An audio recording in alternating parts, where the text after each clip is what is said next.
Dia ceritakan dulu ada satu orang punya utang 500 dinar. Dia punya utang banyak sama orang. Kemudian datang waktunya semua pada nagih, maka dia kebingungan, nggak punya uang. Akhirnya dia pergi ke salah seorang saudagar, dia pinjam uang 500 dinar. Diberikan sama saudagar tadi. Sebelum diberikan ditanya, kapan mau kau kembalikan uang ini? Maka dia berkata, insya Allah di tanggal sekian saya kembalikan. Uang itu diambil, dia bayarkan hutangnya satu persatu. Selesai dibayarkan tidak tersisa uangnya. Gak ada sisa modal untuk dia putarkan supaya bisa bayar utangnya yang 500 dinar ini. Karena apa? Memang dia pinjam sesuai dengan kadar hutangnya. Sampai ketika datang waktu jatuh tempo, yang punya uang datang ke rumahnya nagih, mana uang 500 dinar yang kau pinjam? Kau janji hari ini akan melunasinya. Maka dia bilang, demi Allah sepeser pun saya nggak punya. Saya belum mendapatkan apa-apa untuk saya bayarkan kepada dirimu. Maka yang punya uang nggak mau tahu.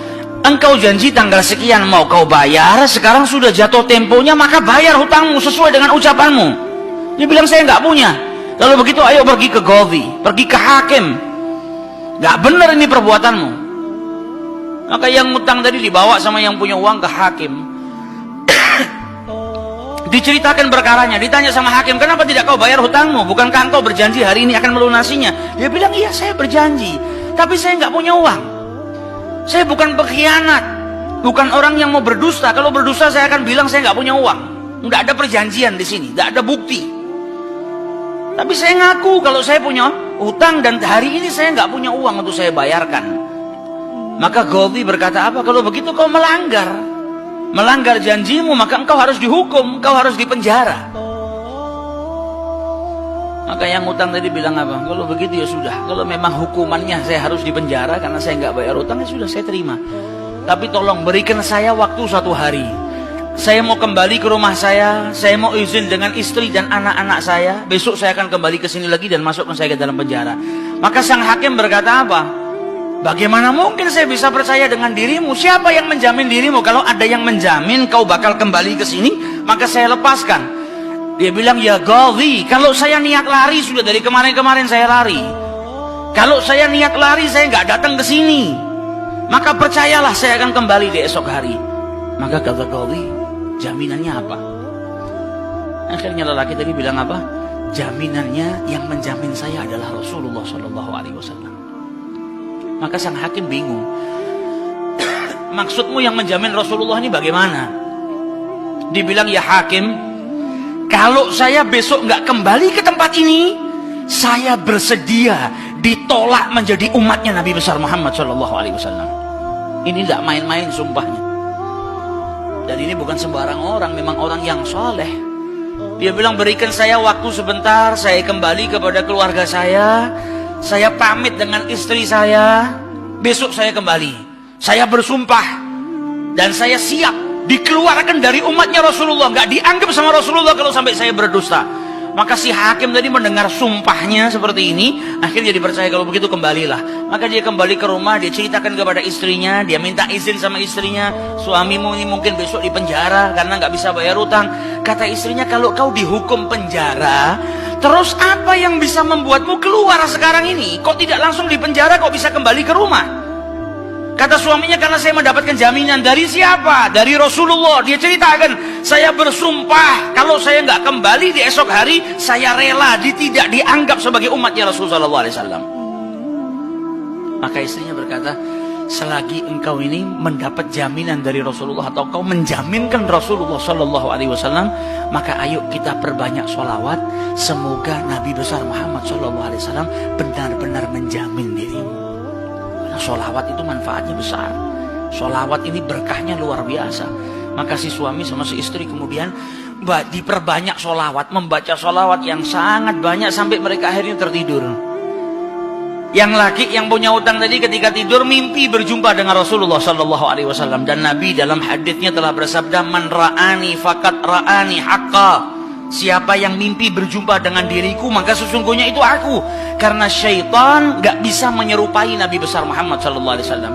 Dan orang yang dalam hatinya ada mahabbah, orang yang rindu, orang yang membersihkan dirinya, orang yang memang benar-benar ingin berjumpa dengan Rasul SAW, akan diperjumpakan oleh Allah Subhanahu Wa Taala dalam mimpinya ataupun dalam keadaan yaqdzatan. Karena Nabi pun menjelaskan ada orang-orang yang bisa melihat Rasulullah SAW dalam keadaan sadar. Sebagaimana dulu diriwayatkan ada seorang santri kepingin ketemu sama Rasulullah, pingin mimpi. Tanya sama gurunya, sama kiainya, ajarkan kepadaku caranya mimpi ketemu Rasulullah itu bagaimana. Kata kiainya, apa? Gampang. Nanti malam kau makan ikan asin yang banyak, setelah makan jangan minum, kau tidur. Maka dia bingung, apa hubungannya ikan asin dengan mimpi ketemu Rasulullah? Praktekkan. Ini kiai mau mendidik santrinya yang betul-betul kepingin berjumpa dengan Rasulullah, pingin mimpi dengan Rasul SAW. Maka malam hari datang, dia makan ikan satu piring, setelah itu nggak minum, tidur.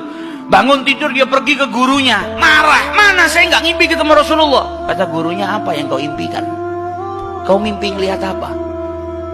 Kata santri tadi, saya mimpi ngelihat laut, ngelihat sungai, ngelihat hujan, ngelihat air terjun. Kata gurunya, karena sebelum tidur yang kau rindukan adalah air. Kau makan ikan asin sehingga kau kehausan.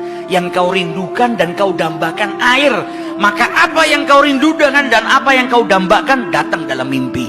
Coba setiap kali kau tidur kau rindu dengan Rasulullah. Coba setiap kali kau tidur kau ingin sekali dan minta sama Allah Subhanahu Wa Taala akan diperjumpakan dengan Rasul Sallallahu Alaihi Wasallam. Maka kau akan diperjumpakan dengan Nabi besar Muhammad Sallallahu Alaihi Wasallam. Nah, ini yang diajarkan sama para ulama.